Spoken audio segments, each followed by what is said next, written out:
This is Dr. David Allen coming to you on the television program, People Helping People.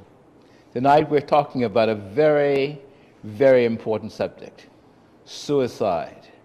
What's causing it and what's happening in our country. Our discussant tonight is Dr. Kirk Christie, a very distinguished psychiatrist. It's fantastic practice. He studies hard, he works hard, but he's very, very knowledgeable. Dr. Christie, suicide. Yes. What's going on in our country? Yes, Dr. Allen, I think it's very important for us to understand the context of what we have seen in recent days and in the recent past and also in the distant past. But we understand that suicide is a deliberate or self-intentional act with a fatal outcome, and it is deliberate in the nature of suicide, and the person knows the intent is full well to complete or cessate one's own life. But suicides tell us very little. There are many people walking around with suicidal ideas and suicidal thoughts who may also be suffering with major depression or major depressive disorder and also substance abuse disorders. There are also persons who have attempted suicide where they have failed in the completion of suicide. So we should not just be fixated on completed suicide. We need to be familiar with those failed suicide attempts and also persons walking around with suicidal ideation and suicidal thoughts and states of clinical depression and drug use disorders, and who may also be having turmoil in their lives. So when we talk about suicide, you said there's three components. Yes. Suicidal ideation, what is that? This is where persons may be experiencing on a regular basis suicidal ideas, thoughts of hurting or harming themselves. There also may be thoughts that they're preoccupied with that come throughout the day, where they may be plotting to hurt or harm themselves. There's also a group of persons who are involved in non-suicidal self-injurious behavior, and these are the persons who cut themselves, with razor blades or other objects. They may also be burning themselves with cigarettes or other hot objects. So there's a suicidal ideation, Yes. and then the suicidal attempt. The suicidal attempts are persons who want to complete suicide, but they failed. The act which they have chosen may have rendered them unsuccessful, or they may have been intercepted Now, in if the they completion. attempted, Dr. Christie, does it mean they're vulnerable to try again? From the evidence, persons who attempt suicides, there is a strong risk, that's a risk factor for completed suicide. So we need to follow those persons who attempted suicide and failed. Okay. They need to be surveilled, followed up, and receive ongoing talk therapy. And the underlying psychiatric disorder needs to be identified, whether it be major depression, drug use disorders such as alcohol use disorders, cocaine use disorders, or there could be personality. We know that persons who are diagnosed or undiagnosed with borderline personality, antisocial personality, or mixed personality disorders, they are at risk of engaging in impulsive activity and can go on to complete suicide. And then there's a completed suicide. Then there's a completed suicide, and that is where the person cessates their own life. The act is deliberate, it is self-inflicted, it is deliberate, and the person knows very well the outcome of what they're doing. It will be the cessation of life. As a distinguished psychiatrist, what signs that people listening tonight should look for to see whether a person has a chance of going to a completed suicide? Yes. What are the hallmarks, the signs, the signals that a person should look for? Yes. Dr. Allen, this is a very important point. And so when we look at the eminent signs for one to complete suicide, we're looking at persons who are expressing a desire to die. Persons. Do they say that overtly or they say it covertly? They say it, some say it overtly. They will tell persons, they go around telling persons that I will be gone. But how do you know if they're just joking, doctor? Well, any person who says that you should not be dismissive. You should have an inquiry and try to understand the context of what they're saying. Now, from time to time, we all suffer what is called cyclical depression, which is a normal part of life and is short-lived. But persons who have continual symptoms and you see that they cannot shake the depression that they have described, you need to take them very seriously if they're telling you they want to die, or they're making plans, such as giving away their prized possessions. They may be calling persons and saying, oh, this is our last conversation, I'm just saying goodbye. You need to take it very seriously. There's something called a smiling depression, and I just want to say there are persons who seem as if they have it all together. And so their friends, their acquaintances, their colleagues may not see the underlying depression, but their immediate relative, a spouse or romantic partner or intimate partner may see subtle changes with the individual. A person who is premorbidly very sociable, they're enthusiastic, they're gregarious, if they fall off and they've now become sullen and withdrawn, there's an increase in negative thoughts and negative thinking or pessimistic thinking, then you need to inquire. You need to have a sit down with this person and engage them in empathic listening, or listening without passing judgment to understand what is going on in his or her life. But yes, there are some persons who would appear that they have it all together, that there's nothing wrong, but the immediate relatives would understand that there have been some changes in the short term. Now, Dr. Christie, thus far, this is the last day of March 31st. We've had a number of suicides and a number of completed male suicides. Yes. What's causing that? That's unusual. Well, Dr. Allen, we have to be guided by research.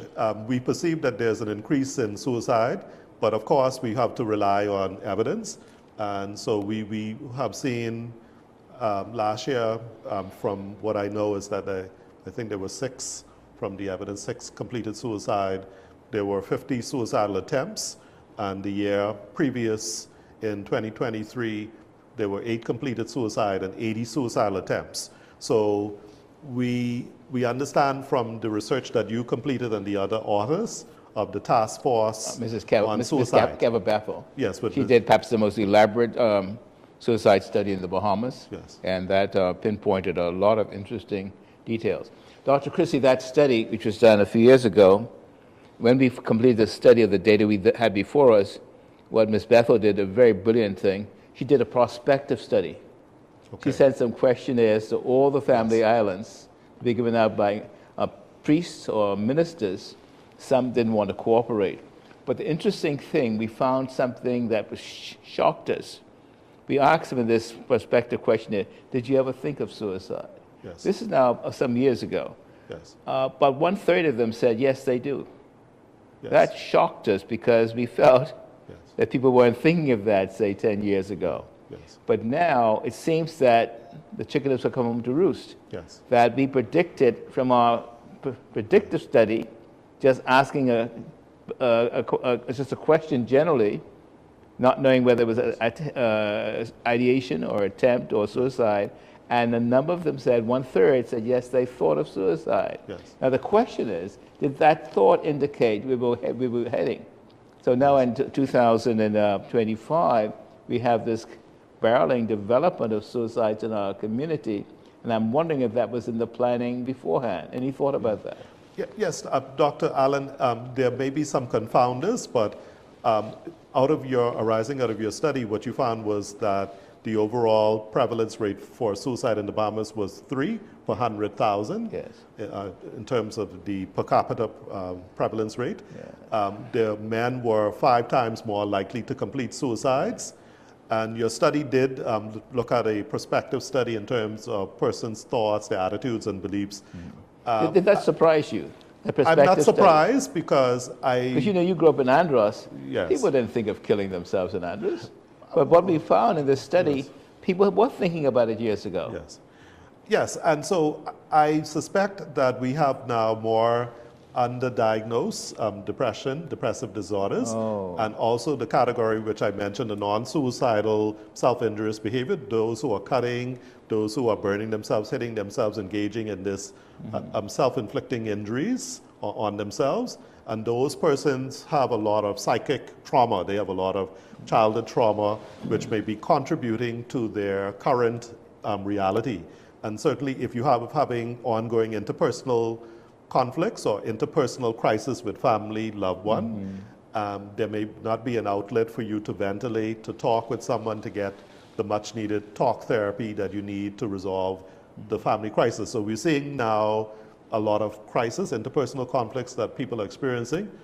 They're also dealing with trauma, past trauma, and from the past, and by way of childhood maltreatment, child abuse, and also child abandonment and child neglect.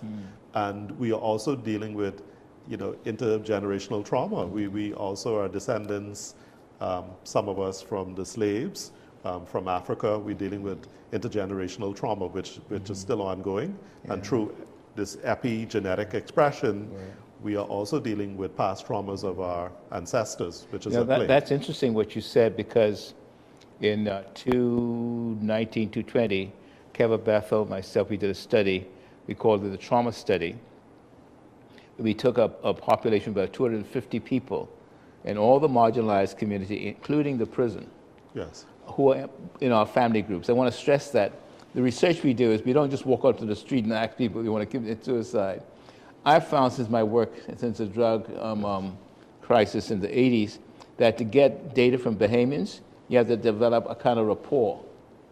So if somebody's in my family group for, say, 1, 2, 3, 4, sometimes 8 years, when they tell me what they're going to do, I trust that. So when we looked at this trauma study, out of those 250 participants in all the marginalized areas and the prison, almost 44% said they had been severely neglected, severely physically abused, and severely sexually abused. With that kind of data, it's almost 50%. This means that since abuse or trauma is the gunpowder of suicide, it means that we have an underlying painful traumatic situation, which may be now just what? Coming to head. Make any sense? I concur with you, Dr. Allen. There are many people walking around with unresolved childhood trauma who've been beaten excessively during their childhood period, their early, middle, late, and also adolescent period. There may also have been emotional abuse at the hands of parents, and also something called childhood bullying. We've not really even explored that, but we know that is at play anecdotally and also from objective research that has been completed by psychiatrists within Sandilands. Childhood bullying is a very important thing that is at play, that is a risk factor for depression in later life, and also the onset of adjustment disorders or stress disorders in the young adult population, and also the older population as well. Dr. Christie, you're a distinguished psychiatrist, but also you have a deep spiritual core to you.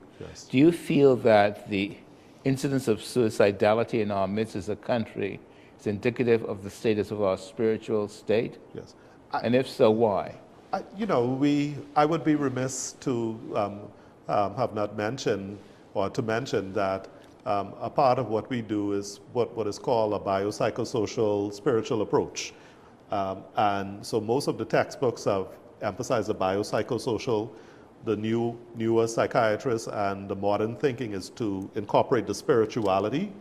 And so we believe that spiritual awareness and person's belief system in a higher power is protective. And certainly out of your research, one of your recommendations was in terms of fostering the concept of the soul, and that the body is temporal, and that the soul will outlast all of us, as is stated in the Bible, that our soul will persist beyond this current reality. That study, and that could be a protective thing for the country. But no, I think there is not only, I think there's a confluence of factors resulting in what we're seeing today. And one of them, I think, there's underdiagnosis of depression, substance use disorders, personality disorders, and also trauma. And trauma is ongoing. There's some person who is still experiencing trauma in relationships, especially if they're having interpersonal conflicts with their spouse, if they are in toxic relationships, in terms of romantic relationships, Certainly persons are maybe having a lot of difficulty on their jobs, dealing with their supervisors and managers. And so this can lend to a lot of the misery that they're experiencing on a daily basis. So I believe that the spiritual awareness is protective. But as I said to you, I think we would need to look at KAB, a knowledge, attitudinal, and belief study, and gain some more empirical data.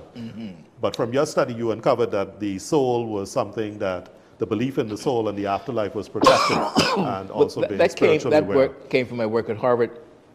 We had it was pre-Vatican II, apparently, where in the Catholic Church, suicide meant you went right to hell. Yes. After the Vatican Reformation, we had people on the unit who said now they felt free to commit suicide because they didn't feel that there was a possibility of going to hell. Okay. But one particular person, he actually committed suicide. Okay. So I realized that there's a spiritual variable in suicide. Yes. We call it a psycho-spiritual variable. Yes. And the Bahamas has a religious base. Yes. I'm wondering if that base still intact or is that shaky? I would say that we have to gain more empirical data, but as far as what we do in terms of being treatment professionals, we emphasize the biopsychosocial spiritual approach, and we emphasize that person should lean on a higher power, especially in treatment, when they are detoxing from substances or they're being treated for major and minor psychiatric disorders. But we have found that it is very effective in emphasizing spiritual awareness and engaging in We're going to take a break activities. and be right back.